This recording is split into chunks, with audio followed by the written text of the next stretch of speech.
let's go now with Darina. Says, hi, I'm a self-taught 3D prop and environment artist, currently working on large environment piece to add more depth to my portfolio. While I work as a graphic designer professionally, I also do architectural interior modeling, there we go, and I'm transitioning my focus fully into 3D for games, particularly environment and prop work. My long-term goal is to work in the industry as a 3D prop and environment artist, and I would love feedback on how to best position my work for that path. Let's take a look. Okay, so you know what I'm gonna say as the first suggestion point, right? Dasha, the first one is that we do need to add more pieces. I know that you mentioned on your post that you're working on a bigger piece. That's great. And then we have these assets right here. Okay, interesting. So the good thing that I see about this asset, my friend, is that you are doing the full process, right? Modeling, it looks like there's some bakes involved. It looks like there is some texturing, of course. And we got this thing right here. Let's take a look at the 3D model. Now, I'm a little bit worried about some of the forms. They look a little bit wobbly. And I'm going to explain what that means in just a second. Yeah, so here's the deal. The low poly is fine. Like, I see some nice hard edge bevels. Some of them can be simplified. Like, if you're going for this low poly approach, some of these ones can definitely be simplified. Like, for instance, here. This vertices right here, you can combine those because we only need the edge here on the inside. This edge right here is covering the outside, so you don't really need that much information. That would be my advice in terms of optimization, and it's just the fact that some pieces or some shapes look a little bit wobbly. And if we take a look at the actual sculpt, right, like when you were sculpting this, I don't see very hard edges, and that is making this thing again look a little bit wobbly. I understand that this is a type of style that can happen, but even some like wood, for instance, this wood grain right here, it looks very harsh, very harsh.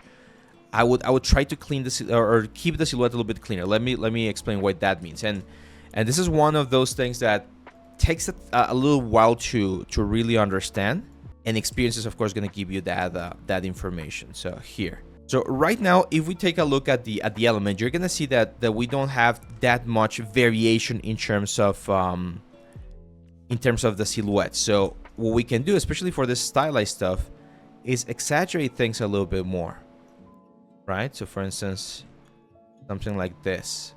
Like, make sure you have some really nice clean angles. You can even do a little bit of flaring going on, so where you get this like interesting curvature. And those are the kind of elements or the kind of like changes that your model, I'm talking about the low poly, right? But these are like things that you can do to really make this thing look a little bit more interesting in terms of visual silhouette. Okay, again, I know it doesn't look like much, but it really changes the way we perceive the silhouette of the element, and can really give you something that looks a little bit more interesting. Okay, so yeah, Dasha. So that would be my opinion for that one. There are also some assets on this thing that I don't like. Like, I totally don't like this barrel right here. Like, the planks, they look like they're going in instead of out. I'm not sure if it's the normal map that's messed up, but I don't like that barrel. Like, that's not looking great. So when you are doing a scene, if you're not gonna be able to add the same level of quality and detail to every single piece, my advice is keep the scene simple, just like a nice infinite background or something like that, and that's more than enough. And then this one right here, I feel like your shapes are looking a little bit wobbly, Dasha. Like, even though we're working with low poly stuff, we should not be seeing this like wobbly shape. So a wobbly shape is whenever the planes of your element are not well defined. Okay, that's the way to tell that your shapes are a little bit, again, wobbly or not as strong. So, for instance, here,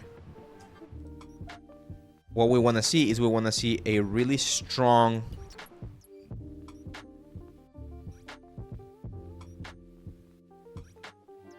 really strong definition of the border, right?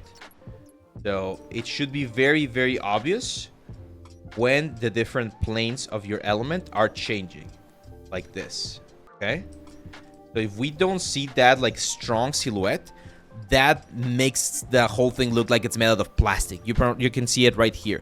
And again, think about silhouette. Like, how can we push the silhouette up a little bit more, right? So we push this a little bit more towards the upper sides, so that we actually see an interesting pattern or an interesting change in silhouette right here, right?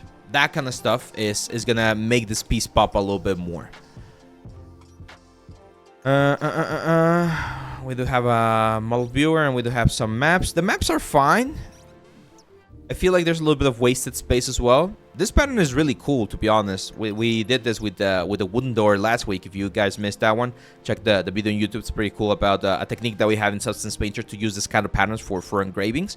But it's the model itself. Like, the model looks too wobbly and too soft in terms of the shapes. We need to improve that to really make this pop a little bit more. Okay, Dasha?